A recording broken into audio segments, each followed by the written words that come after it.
नमस्कार और पौराणिक प्रोजेक्ट में आपका फिर से स्वागत है। अगर आप यहाँ नए हैं तो यह वह जगह है जहाँ हम पुराणों की प्राचीन कहानियों के माध्यम से उनके गहरे अर्थ को उजागर करते हैं। आइए आज के विषय के साथ शुरू करते हैं।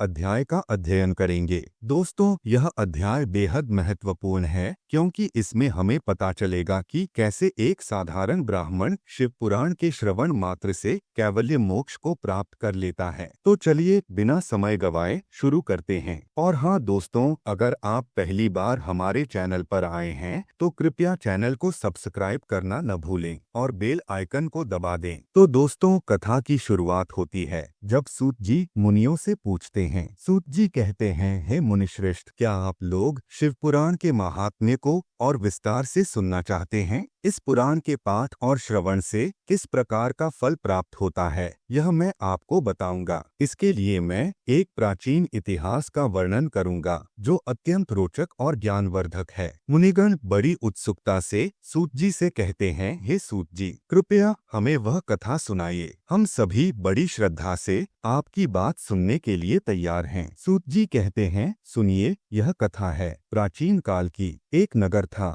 जिसका नाम था शिवपुर। उस नगर में एक विद्वान ब्राह्मण रहते थे जिनका नाम था देवदत्त। देवदत्त जी वेदों के ज्ञाता थे। वे षड्दर्शन यानी 6 दर्शनों में पारंगत थे। तर्कशास्त्र, व्याकरण और सभी शास्त्रों में उनकी गहरी पकड़ थी। लेकिन दोस्तों, एक बात थी, देवदत्त जी को भगवान शिव में कोई विश्वास नहीं था। वे शिव की पूजा नहीं करते थे। उनके 3 पुत्र थे, प्रियमेधा, मेधाप्रिय और सुमेधा। तीनों ही पुत्र अपने पिता की तरह वेदों के ज्ञाता और विद्वान थे। समय बीतता गया। एक दिन वह समय आ गया जब देवदत्त का अंतिम समय निकट आ गया। उनकी मृत्यु हो गई क्योंकि देवदत्त ने अपने जीवन में शिव की पूजा नहीं की थी। इसलिए यमदूत उनकी आत्मा को लेने के लिए आए। यमदूतों ने देवदत्त की आत्मा को बांध लिया और यमलोक की ओर ले जाने लगे। रास्ते में देवदत्त की आत्मा को भयंकर यातनाएं दी गईं। यमदूत उन्हें बहुत कष्ट देते हुए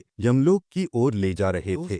जब देवदत्त के तीनों पुत्रों को अपने पिता की मृत्यु का पता चला तो वे बहुत दुखी हो गए। तीनों भाई गहरे शोक में डूब गए। उन्होंने सोचा, हमारे पिताजी इतने विद्वान थे, इतने ज्ञानी थे, फिर भी उन्हें यमदूत क्यों ले गए? तीनों ने मिलकर विचार किया और एक निर्णय लिया। सबसे बड़े पुत्र प्रियमेधा ने कहा, भाइयों, हमें अपने पिताजी की आत्मा की शांति के लिए कुछ करना होगा। उन्होंने तय किया कि वे भगवान शिव की आराधना करेंगे और शिव पुराण का पाठ करेंगे। तीनों भाइयों ने विधिवत रूप से शिव पुराण का आयोजन किया। उन्होंने एक योग्य वक्ता को बुलाया और 7 दिनों तक शिव पुराण की कथा का आयोजन किया। तीनों भाई अपने परिवार के साथ बड़ी श्रद्धा और भक्ति से उस कथा को सुनते रहे। दोस्तों, अब यहाँ पर कथा में एक अद्भुत मोड़ आता है। जब तीनों भाइयों ने शिव पुराण की कथा सुनी तो उस कथा का प्रभाव केवल उन्हीं पर नहीं पड़ा। उस कथा का प्रभाव उनके पिता देवदत्त की आत्मा पर भी पड़ा, जो उस समय यमदूतों के साथ यमलोक की ओर जा रही थी। शिव पुराण के श्रवण का पुण्य देवदत्त की आत्मा तक पहुंच गया और तभी एक चमत्कार हुआ। आकाश से भगवान शिव के गण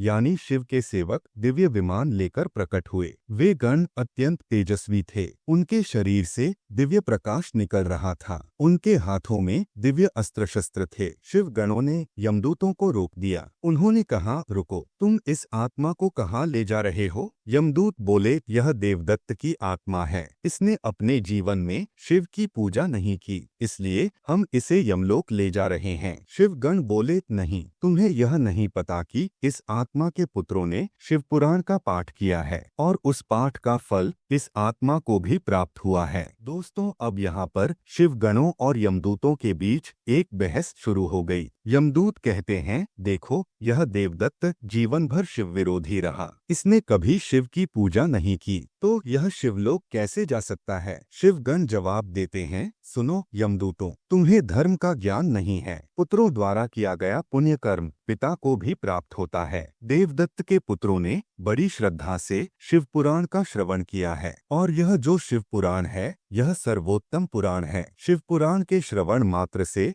सभी पाप नष्ट हो जाते हैं। यहाँ तक कि ब्रह्महत्या जैसे महापाप भी शिव पुराण के प्रभाव से नष्ट हो जाते हैं। इसलिए देवदत्त अब पाप मुक्त हो चुके हैं और अब ये हमारे साथ शिवलोक चलेंगे। यमदूत शिव गणों की बात सुनकर अवाक रह गए। वे समझ गए कि शिव पुराण की महिमा वास्तव में अपार है। उन्होंने देवदत्त की आत्मा को शिव गणों के हवाले कर दिया। दोस्तों, अब देवदत्त की आत्मा को एक दिव्य शरीर प्राप्त हुआ। वह शरीर अत्यंत सुंदर और तेजस्वी था। उस शरीर से दिव्य प्रकाश निकल रहा था। देवदत्त को दिव्य आभूषण और दिव्य वस्त्र पहनाए गए। शिव गणों ने देवदत्त को एक दिव्य विमान में बिठाया और वह विमान आकाश मार्ग से शिवलोक की ओर चल पड़ा। देवदत्त जो जीवन भर शिव विरोधी रहे, वे अब भगवान शिव की कृपा से शिवलोक की ओर जा रहे थे। यह सब केवल इसलिए संभव हुआ क्योंकि उनके पुत्रों ने शिव पुराण का पाठ किया था। देवदत्त शिवलोक पहुंचकर